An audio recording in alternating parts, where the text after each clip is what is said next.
고난주간 금요일 하나님께서 우리에게 주시는 말씀은 마가복음 15장 25절에서 38절입니다.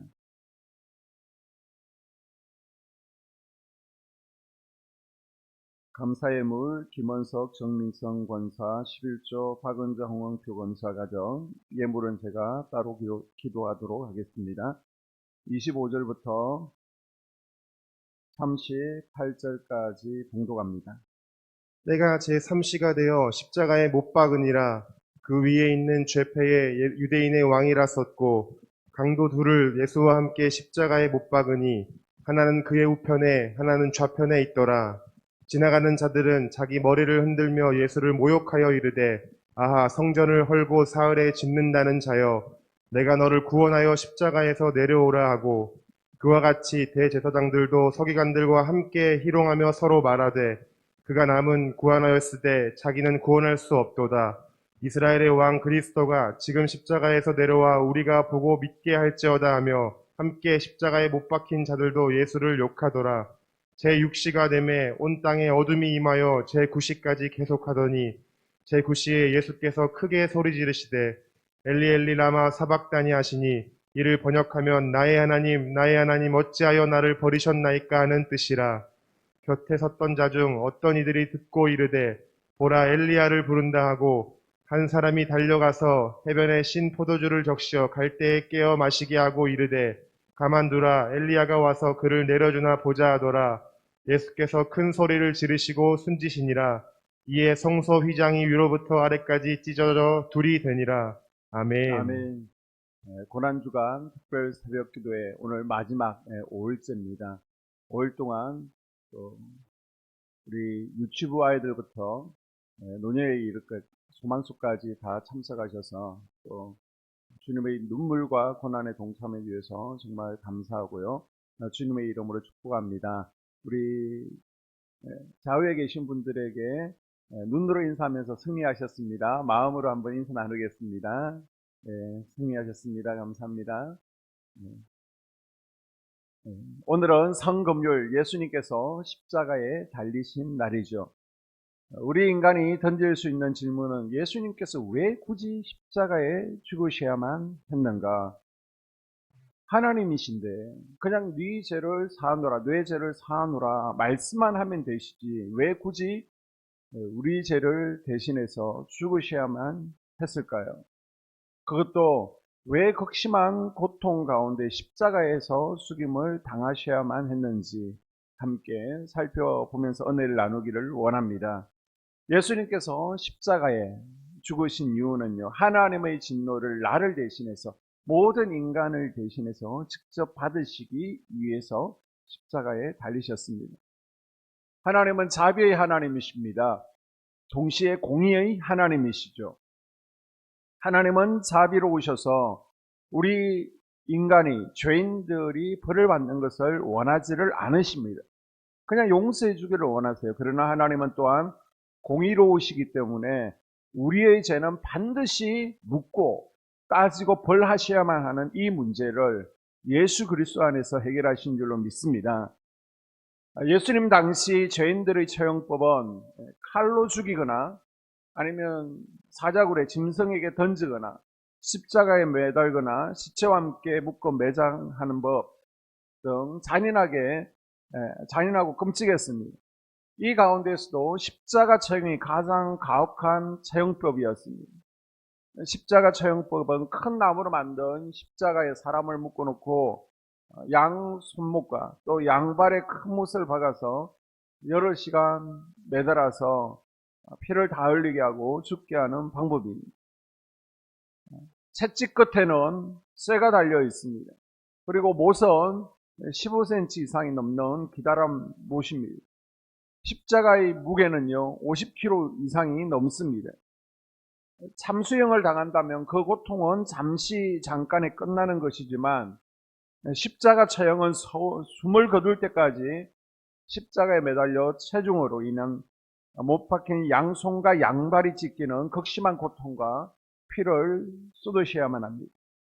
이것은 너무 참혹한 사형제도라 로마 시민권을 가진 이들에게는 예외였습니다. 그러나 예수님은 십자가의 죽으심으로 공의로운 하나님의 진노는 취소되지 않고 다 쏟아 부어졌습니다. 예수님께서 진노의 잔을 대신 받으신 거예요. 쉽게 말씀드리면 판사가 죄수들에게 죄값을 치르게 해야 됩니다. 그게 공의입니다. 사형이에요. 그런데 죄수들이 너무 불쌍한 거예요. 용서해주고 싶습니다. 그래서 죄수들을 너무 사랑하게 그냥 봐줄 수는 없습니다. 그래서 그 죄값을 판사인 자기가 자기 아들에게 대신 치르게 하는 겁니다. 그 죄인이 누구라는 거예요? 바로 저와 여러분입니다. 죄를 벌하실 수밖에 없는 하나님의 진노를 그리스도께서 우리를 대신해서 한 몸에 받으셨습니다. 특별히 나무 십자가에 달린 것은 이제 죄뿐만 아니라 저주까지도 대신 담당하셨다라는 의미를 가지고 있습니다. 신명기 21장과 갈라디아서 3장에 보게 되면요, 나무에 달린 자는 하나님께 저주를 받았습니다. 나무에 달렸다는 것은 저주를 받았다라는 의미를 가지고 있습니다. 첫사람 아담이 범죄함으로 그의 후손들 또한 저주받은 죄인이 되어서 저주 속에서 저주 아래서 죽어야만 합니다. 로마서 6장 23절에 기록된 대로 죄의 삭은 사망이라는 저주 아래에 놓였습니다. 예수님께서는 모든 사람을 저주에서 구원하고자 나무 십자가에 달리셔서 내가 받을 저주를 대신 담당해 주셨습니다. 예수님의 십자가를 통해서 하나님의 진노는 해결되었고 우리의 저주는 끊어진 줄로 믿습니다. 또한 예수님께서는 많은 사람들의 죄를 단번에 속죄하는 제물이 되시기 위해서 십자가에 달리셨습니다. 마가복음 10장 45절에 자기 목숨을 많은 사람의 대속물로 주려 함이라, 대신 속죄하는 제물을 대속물이라고 합니다. 이 대속 제물을 이해하기 위해서는 우리는 구약의 속죄 제사를 이해해야 됩니다. 하나님은 인간을 사랑하시지만 인간의 죄는 미워하셔서 반드시 벌하셔야만 합니다. 그래서 하나님께서는 자기 백성들의 죄를 면해주기 위해서 제사 제도라는 것을 만드셨습니다. 히브리서 9장 22절에 보게 되면 피 흘림이 없이는 죄사함이 없다라고 분명히 밝히고 있죠. 그래서 죄를 지으면 뇌 죄를 사하기 위해서 대신 형벌을 받을 대속물이 피를 흘려야만 했습니다. 자기가 기른 1년 된 자기를 대신할 수 있는 흠없고 깨끗한 짐승, 형편에 따라서 비둘기가 될 수도 있습니다. 염소가 될 수도 있고 양과 송아지가 될 수 있습니다. 이 흠없는 짐승에다가 자기 죄를 고백하는 기도를 드립니다. 이때 죄가 전가되죠. 전이 됩니다. 그러면 나를 대신해서 직접 죽여 피 흘리게 이 짐승을 죽이고 태웠습니다. 이렇게나마 죄를 사해 주신 것은 하나님의 큰 자비였습니다. 그러나 이 제사 제도는요, 어두운 면이 있습니다. 그것은 끊임없이 되풀이 되어야만 된다는 것입니다. 그 백성들은 짐승의 머리에 손을 얹고 자기들의 죄를 짐승에게 전가하면서 목에 칼을 직접 찔러 넣으면서도 이 일을 내가 죄를 범할 때마다 앞으로 계속해야 된다는 것을 알았습니다. 어떤 짐승도 인간의 죄를 대신해서 단 한 번의 고난을 당하기에는 충분하지 못했습니다. 하나님께서는 이런 불완전한 제도를 완전하게 하기 위해서 예수 그리스도를 마지막 제물, 어린 양으로 이 땅에 보내주신 줄로 믿습니다. 그래서 성경에서 말씀하기를 우리는 다 양 같아서 그릇 행하여 각기 새 길로 갔거늘 여호와께서 우리 무리의 죄악을 그에게 예수 그리스도에게 담당시키셨도다라고 말씀하고 있습니다. 하나님께서 미워하시는 나의 모든 죄가 살아가시는 아들 예수 그리스도에게로 옮겨졌습니다. 성경에 의하면 예수님께서 친히 나무에 달려 우리 모든 죄를 담당하셨다라고 말씀하고 있습니다.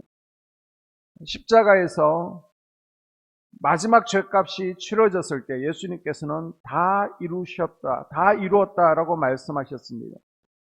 신약 원문을 보게 되면 이것을 데텔레스타이라는 용어로 되어 있는데 이 데텔레스타이는 상업 용어입니다. 완불되었다. 빚이 갚아졌다는 겁니다. 이것은요, 가게에서 외상으로 가져왔습니다. 그 값을 대신 지불한다라는 의미를 가지고 있습니다. 우리 모든 죄값을 예수님께서 대신 십자가에서 다 갚아주신 줄로 믿습니다.